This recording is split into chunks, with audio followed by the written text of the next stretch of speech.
प्रधानमंत्री ने बहुत हमलावर होकर आज कांग्रेस पार्टी को घेरा है, लेकिन कुमारी शैलजा हो और राहुल गांधी कह रहे हैं कि मेरी पार्टी में बहुत सारे शेर हैं, उन शेरों को मिलाकर चुनाव में जिताना मेरा लक्ष्य है, वो आगे बढ़ रहे हैं। ऐसे ही क्योंकि कुमारी शैलजा की बोली बहुत बदली हुई लग रही है। पिछला इंटरव्यू जो उन्होंने मुझे दिया था उसमें उन्होंने साफ कहा था कि आप मुझे था मत कहिए, सीएम पद की मैं दावेदार हूं, लेकिन इस बार वो कह रही हैं कि बातें पुरानी, अब चुनाव हो रहा है, मिलकर लड़ना है। देखिए, वैसे तो मुझे हमेशा लगता था कि आदरणीय राहुल गांधी जी कार्टून नेटवर्क ज्यादा देखते हैं, एनिमल प्लेनेट भी देखते हैं, तो अच्छी बात है, इसलिए उन्होंने शेरों का जिक्र किया। पर शेर तो अकेला ही रहता है, लकड़भग्गा जो है झुंड में घूमता है। हाइनास, क्योंकि हिंदी में उनको शायद समझ में नहीं आएगा, हाइनास हंट इन पैक्स। तो अगर वो पैक्स की बात कर रहे हैं कि उनके नेता पैक्स में घूमते हैं, हरियाणा में पैक्स में रहते हैं, तो उसको हाइना बोलते हैं, लकड़बग्गा बोलते हैं। एनीवेज, राहुल गांधी जी और भी अपने इस ज्ञान को सुधारेंगे आने वाले दिनों में, परंतु आज राहुल गांधी जी लूट, झूठ और फूट पर ज्ञान देते तो ज्यादा बेहतर होता। मैं आपको एक एक करके बताता हूं। लूट जो कर्नाटका से लेकर हरियाणा तक हमारी देश की जनता देख रही है, कहीं पर उनके मुख्यमंत्री अक्यूज नंबर 1 बन जाते हैं मूडा स्कैम में, कहीं पर वाल्मीकि स्कैम होता है, कहीं हरियाणा में Gurgaon amusement park scam, skylight scam, Wazirabad scam, RGCT scam, Rohtak scam, Kurukshetra scam, Panchkula scam, drain scam, और सारी स्कैम पे कार्रवाई भी हुई है, ये भी बताता हूं। पर ये तो पुरानी स्कैम की बात है, ये अभी सत्ता में लकड़बग्गे आए नहीं है, अभी भी प्लानिंग कर रहे हैं स्कैम करने की। सुनिए, कुलदीप शर्मा नौकरी पर्ची करची से ही देंगे, गन्नौर के प्रत्याशी है। जय तीरथ दहिया हमारे टिकट बेचे जा रहे, कोल्ड प्ले का टिकट मिले ना मिले, कांग्रेस का टिकट दाम पर मिल जाएगा। शमशेर सिंह गोगी पहले आएंगे तो अपना अपना घर भरेंगे ना, और थोड़ी किसी का बनेंगे।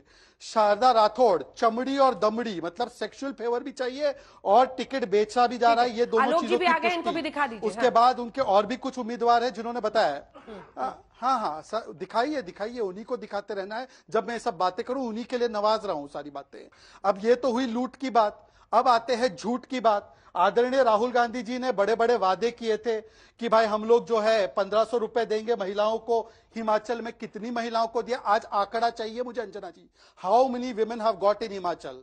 300 यूनिट फ्री देंगे हिमाचल में, कितने घरों तक ये यूनिट फ्री पहुंचे, वहां पर बिजली का दाम बढ़ा दिया। 5 लाख जॉब कर्नाटका में सरकारी देंगे, कितने जॉब भरे, अभी मुझे इसका जवाब आंकड़ों के साथ चाहिए। फिर free treatment in every mobile clinic in every village, कितने हिमाचल के गांव में मोबाइल क्लिनिक आ चुके हैं, यह आंकड़ा चाहिए। हर असेंबली कंस्टिट्यूएंसी में 4 इंग्लिश स्कूल खोलेंगे, कितने स्कूल कुल मिलाकर खोले कर्नाटका में, या कितने स्कूल खोले तेलंगाना में, आंकड़ा चाहिए। ओपीएस तेलंगाना में लागू करेंगे, कितना ओपीएस लागू हुआ है, ओपीएस लागू करने के चक्कर में हिमाचल के सरकारी कर्मचारियों के वेतन नहीं दे पाए और उनकी पेंशन नहीं दे पाए कितने महीनों तक। हाँ, यह किया कि दूध, पेट्रोल, डीजल, पानी, बिजली सबके दाम बढ़ा दिए, लिकर प्रीमियम का दाम घटा दिया। और आखिरी में आते फूट पर। अब फूट के कितने उदाहरण दूं?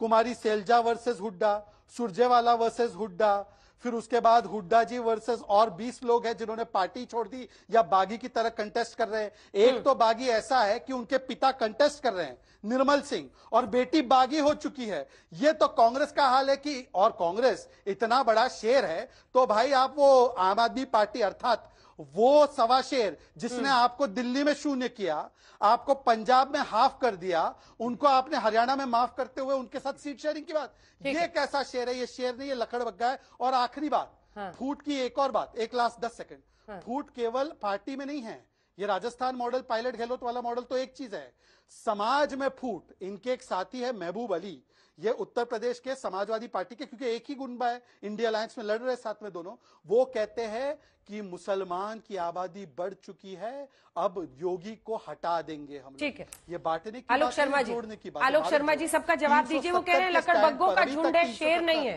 ठीक है, ठीक है, ठीक है, लकड़बग्गों का झुंड है, शेर नहीं है, सबको संभालना बहुत मुश्किल है। और लगातार कुमारी शैलजा बोलती रही हैं कि सीएम पद पर उनकी दावेदारी है, लेकिन हाँ, राहुल गांधी जी ने दोनों का हाथ मंच पर पकड़ा और वो कह रहे हैं कि सबको साथ मिलाकर लड़ रहे हैं। देखिए, सबसे पहले तो सभी का धन्यवाद कि मोदी जी भी और तमाम बीजेपी के लीडर्स मान रहे हैं कि कांग्रेस की सरकार आ रही है।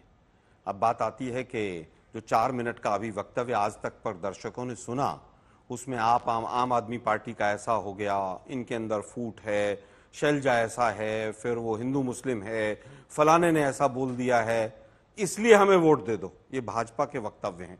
अरे भाई 10 साल आपकी सरकार रही, आपको कम से कम 50 मिनट बोलना चाहिए नॉन स्टॉप कि हमने 10 साल में क्या क्या किया है। आज आपने हरियाणा में बेरोजगारी हाईएस्ट है 37.4, महंगाई हाईएस्ट है। आज जिस तरह से हालत है, आप पूछ रहे तेलंगाना में कितने स्कूल खोले, वहां कितने स्कूल खोले। आज सवाल यह है कि हरियाणा में आपने 10 साल में बंद कितने किए। आप आंकड़ा दे के जाइएगा जरूर, मैं मेरे पे आंकड़ा है 6000 से ज्यादा स्कूल हैं, एग्जैक्ट आंकड़ा देकर जाऊंगा मैं आपको। आपने हरियाणा में स्कूल बंद किए और हमसे पूछ रहे तेलंगाना में कितने खोले। अरे भाई 10 साल में हमने जितने हरियाणा में खोले थे उनको आपने बंद क्यों किया।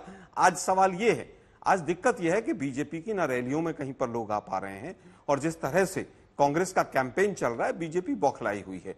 पिछले 15 दिन से केवल मोदी जी के वक्तव्य सुन लीजिए, कांग्रेस कांग्रेस कांग्रेस कांग्रेस कांग्रेस कांग्रेस कांग्रेस कांग्रेस, अभी भी पलवल में कांग्रेस कांग्रेस कांग्रेस कांग्रेस कांग्रेस। अरे भाई मोदी साहब, आपने 10 साल में डबल इंजन की सरकार ने क्या किया वो बताइए ना आप जरा। आप वो नहीं बताएंगे। आप अपने 2014 और 19 का मैनिफेस्टो पढ़ लीजिए, उसमें क्या क्या लिखा हुआ था और क्या क्या पूरा हुआ। क्या आपने महंगाई की बात नहीं की थी, बेरोजगारी की बात नहीं की थी, आपने अग्निवीर से क्या हुआ, डंकी से क्या हुआ। अभी राहुल गांधी जी ने कहा कि ड्रग्स इतना बड़ा इश्यू हो गया है, मोदी जी एक शब्द नहीं बोलेंगे क्योंकि वो किस पोर्ट से पकड़ा जाता है और क्या है वो तो भगवान जाने किस दिशा में देश जा रहा है। लेकिन आप मुद्दों की बात नहीं करेंगे। हरियाणा की जनता आज कह रही है जवान, किसान, महिला, संविधान। आप संविधान की बात नहीं करेंगे। कांग्रेस ने बाबा साहब के अंबेडकर के संविधान को लागू नहीं किया, 3 तलाक नहीं हुआ। संविधान में कहीं लिखा था 3 तलाक होगा या नहीं होगा। आप देश के प्रधानमंत्री, आप हिंदू मुस्लिम करने के लिए कुछ भी बोल देंगे, मतलब संविधान को भी 3 तलाक से जोड़ दिया। मैं फिर कहूंगा कि आप आज भी अंतिम वक्तव्य में हिंदू मुसलमान पर आ गए। दूध हो, पानी हो, दही हो, हरियाणा तो दूध दही का खाने वाला प्रदेश था। इस पर जीएसटी किसने लगाया? ट्रैक्टर पर जीएसटी किसने लगाया? एमएसपी की गारंटी कौन नहीं दे रहा है? आज किस तरह से तमाम किसानों को जिस तरह से पीटा गया पूरे आंदोलन में, वो क्या था? आज मुद्दों की बात कीजिए ना कि किसानों के लिए हमने ये किया। आपके 2019 के मैनिफेस्टो में था किसानों के वेलफेयर के लिए एक अथॉरिटी बनाएंगे। वो अथॉरिटी कहां है उसका एड्रेस देकर जाइएगा।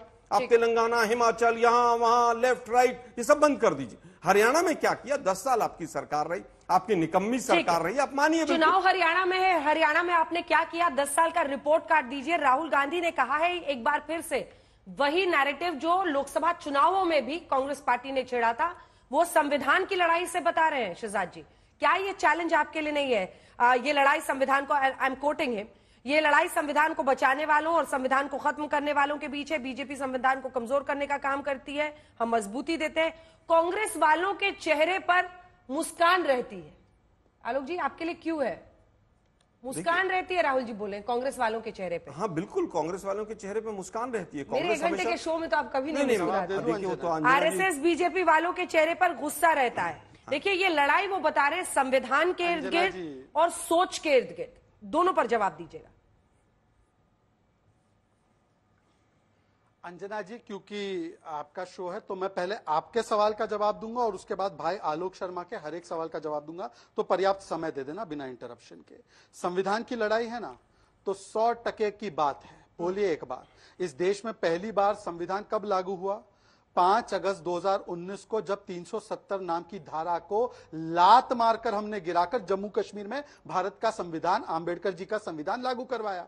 अब आपके साथी एनसी बोलते हैं कि इस संविधान को उखाड़ के फेंक देंगे और जो शरिया बेस्ड संविधान है, जिसमें तख्ते सुलेमान नाम करना है, जिसमें वाल्मीकि समाज के आरक्षण को झपट्टा मार के छीनकर मुसलमानों में बांटना है, ये लागू करेंगे। हरियाणा में इतनी पतली हालत हो गई, इतनी पतली इन लोगों की। एक स्टैंड नहीं आया। अंजना जी, ये तरीका ठीक नहीं है। ठीक है, बीच में नहीं बोलिए आलोक जी प्लीज। मैं बाहर हूं, मैं बाहर से शो कर रहा हूं, मैंने एक शब्द नहीं बोला।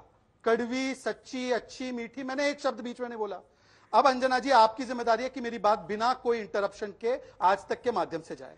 संविधान की बात क्योंकि आदरणीय अंजना जी ने की, तो मेरा पहला स्पेसिफिक सवाल, भीमराव बाबा साहेब आंबेडकर जी के संविधान के खिलाफ अगर एक ताकत खड़ी है तो वो है मियां फारूक अब्दुल्ला और राहुल गांधी का अलायंस, जो कहता है मैं 370 लागू करूंगा। पता नहीं स्टेट असेंबली और यूनियन टेरिटरी के चुनाव में कैसे होगा, परंतु आज इस पर कैटेगोरिकल स्टैंड आना चाहिए, पहली बात। दूसरी बात, अब आलोक जी की स्पेशल फरमाइश पर, आलोक जी आप तो जहां जहां वादे करके आए वहां का एक वादा नहीं गिना पाए। हिमाचल तो बगल में नहीं बता पाए, तेलंगाना का नहीं बता पाए, कर्नाटक का नहीं बता पाए। हालांकि मैं आपको बताता हूं, sex ratio before Modi 871, after Modi 916, DBT के माध्यम से 75,000 करोड़ गरीबों को, MSP before Modi 1350, after Modi 2275, rice 1310, आज 2300, agriculture budget before Modi and BJP 1080 crore, आज 8000 crore, procurement before Modi 28 lakh metric ton, after Modi 60 lakh metric ton, growth rate of Haryana before Modi during Hooda 6%, after Modi 12 lakh crore GDP and 11% growth rate. National highway before Modi 1500 kilometers in 70 years. After Modi 3400 kilometers. Before Modi railway budget 315 crore. Today 3500 crore. 7 medical college, आज 15 medical college. ये विकास के आंकड़े आप सुन लीजिए, बीच में नहीं। अंजना जी कृपया करके थोड़ा संरक्षण दीजिए। अंजना जी आखिरी बात पर मैं आ रहा हूं अपनी। देखिए अंजना जी, हम लोग क्या कहते हैं कि कोई भी प्रोडक्ट लेते हैं तो हम किस पे तय करते हैं कि प्रोडक्ट ने पहले कैसे डिलीवर किया है। ये राहुल गांधी नाम के प्रोडक्ट जो बेचते हैं ये पूरे देश में, ये कहते हैं कि मैं 15 दिन में कर्ज माफी करूंगा। राजस्थान में बोला था ना, किया था। मध्य प्रदेश में बोला था, किया हुआ था क्या? ठीक से हुआ होता तो चुनाव जीतते। दूसरी बात, ये राहुल गांधी जब बोले कि प्राण प्रतिष्ठा में डिस्को डांस चल रहा है, ये विकास की बात है और ये हरियाणा की बात है। आज मैं आलोक जी से पूछा था, मैं तो ठहरा गरीब मुसलमान, पर मेरे हज के विषय में कोई बोल दे कि डिस्को डांस चल रहा था तो सरतन से जुदा करने के लिए फौज नीचे आ जाएगी। प्राण प्रतिष्ठा को बोला गया कि ये डांस है, डिस्को डांस। ये पहली बार नहीं है और आखिरी बार भी नहीं है। और कुमारी शैलजा एक दलित वर्ग से आने वाली नेत्री है। पहले राहुल गांधी विदेश की धरती पर जाकर बोलते हैं कि मेरे दादा ने जैसे बताया, मेरे नाना ने जैसे बताया आरक्षण खत्म करना है, मैं आरक्षण समाप्त कर दूंगा, और फिर कहते हैं मैं दलित नेतृत्व समाप्त कर दूंगा। इसलिए कुमारी शैलजा टिकट मांगने पर भी उसको टिकट नहीं दिया चुनाव लड़ने के लिए। तो ये दलित विरोधी मानसिकता का अब दो बिंदुओं पर आलोक जी स्पेसिफिक जवाब दीजिए। आलोक जी दो बिंदुओं पर जवाब। और प्रधानमंत्री ने जो कहा है, आई कोट, पीएम ने कहा, आपने देखा होगा ये लोग दिन रात मुझे गाली देते हैं, हमारा गुनाह यह है कि हम ओबीसी अति पिछड़ी मां की कोख से पैदा हुए हैं। कांग्रेस देश की सबसे बड़ी दलित विरोधी पार्टी है। इस पार्टी ने 2 बार डॉक्टर अंबेडकर को चुनाव हराया। देखिए, कुमारी सैलजा के इर्द गिर्द पूरी जो अटैक की एक स्ट्रैटेजी है बीजेपी की, वो यही है कि आप एक दलित नेता का अपमान कर रहे हैं, और बाबा साहब भीमराव अंबेडकर का नाम लेकर भी पीएम ने हमला बोला है।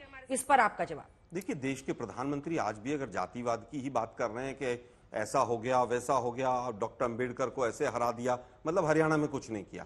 अब मैं पूछना चाहता हूं मोदी साहब से ही सीधा, हमने तो पिछले 4 अध्यक्ष दलित दिए हरियाणा के अंदर। 10 साल से आपकी सरकार है, कितने दलित अध्यक्ष दिए आपने कितने राष्ट्रीय अध्यक्ष आज तक दलित दिए? केवल एक वो 1 लाख वाला जो रिश्वत लेते पकड़े गए थे, बंगारू लक्ष्मण, उनके अलावा आज तक पिछले 10 साल में कितने आपने राष्ट्रीय स्तर पर अध्यक्ष दलित दे दिए हैं अपने बीजेपी के? आज तक कितने दलित आरएसएस के प्रमुख हो गए? मोदी साहब 10 साल में कुछ नहीं किया, इसलिए जातिवाद और विक्टिम कार्ड और तमाम चीजें खेलनी पड़ रही हैं। शहजाद भाई हिंदू मुसलमान करने पे बैठे हैं डिबेट में, मोदी जी कह रहे हैं साहब मैं ओबीसी हूं, मुझे इसलिए वोट दे दो क्योंकि मैं ओबीसी हूं। ये कोई तरीका है क्या? जनता समझ गई है इन चीजों के ऊपर। सेक्स रेशियो अगर बढ़ी है तो हरियाणा की बढ़ी है, पंजाब की भी बढ़ी है। एमएसपी अगर 10 साल में हमारा बढ़ा है तो 113% बढ़ा है, मोदी जी के 10 साल में 57% बढ़ा है। किसी ने डिस्को डांस नहीं कहा। आपने ये बताइए कि 70,000 करोड़ रुपया हरियाणा के ऊपर 1966 के बाद से 2014 तक था, लेकिन उसके बाद आज 10 साल के अंदर 4.25 लाख करोड़ का कर्जा पहुंच गया है। क्या ये सच है कि नहीं? 70,000 करोड़ पूरे लगभग 50 साल में लोगों ने लिया, चाहे हमारी सरकार रही, चाहे चौटाला की रही, किसी की भी रही, लेकिन आपने 10 साल में कितना कर्जा उस प्रदेश के ऊपर बढ़ा दिया है, उसका उत्तर दीजिए। धारा 370 ये हो गया, वो हो गया। अरे धारा 370 हटी नहीं, पहली चीज। तो दूसरी चीज, आपने उसमें 2 परिवर्तन किए, उसको भी वापस ले लिया, और इतने अच्छे परिवर्तन कर दिए थे तो आज आपको वहां पर जो जिनके ऊपर टेररिस्ट एक्ट लग रहे थे उन लोगों को वहां पर चुनाव लड़वाने की आवश्यकता पड़ रही है। आप 3 वहां पर चुनाव, जो वैली के सीट थी लोकसभा, तीनों नहीं लड़े आप लड़कर भाग गए। सुप्रीम कोर्ट की फटकार लगने के बाद, डंडा चलने के बाद आप चुनाव लड़ रहे हैं जम्मू कश्मीर पे। खैर, आज का वहां का चुनाव खत्म हो गया है। अब मैं शहजाद भाई से पूछना चाहता हूं, हमने एक सेंट्रल यूनिवर्सिटी बनाई और 13 स्टेट की यूनिवर्सिटी बनाई जब हमारी कांग्रेस की सरकार थी 2004 से और 14 तक। चाहे वो मेडिकल यूनिवर्सिटीज हो, चाहे एग्रीकल्चर यूनिवर्सिटीज हो, चाहे सेंट्रल यूनिवर्सिटी रेवाड़ी की हो, और तमाम यूनिवर्सिटीज हमने बनाई। आप एक सेंट्रल यूनिवर्सिटी बताइए जो 10 साल में मोदी जी की सरकार ने हरियाणा में बनाई है। आप 2 स्टेट गवर्नमेंट की कोई यूनिवर्सिटी बनाइए जो आपने नींव रखी हो और उसमें बच्चे पढ़ने लगे। एक मेडिकल कॉलेज का नाम बताइए जिसकी नींव आपने रखी हो 10 साल में और उसमें बच्चे पढ़ रहे हो। अब अगर फरीदाबाद के अंदर वहां पर जो माता है एक वो जो सोशल ट्रस्ट चलाती है केरला वाली, उनका कॉलेज अगर बनेगा तो सरकार के खाते में नहीं है। सरकार ने एक मेडिकल कॉलेज बनाया हो जिसकी नींव रखी हो, उसका डेट बताइए कि इस दिन हमने नींव रखी थी, ये मेडिकल कॉलेज बना और इस मेडिकल कॉलेज में बच्चे पढ़ रहे हैं।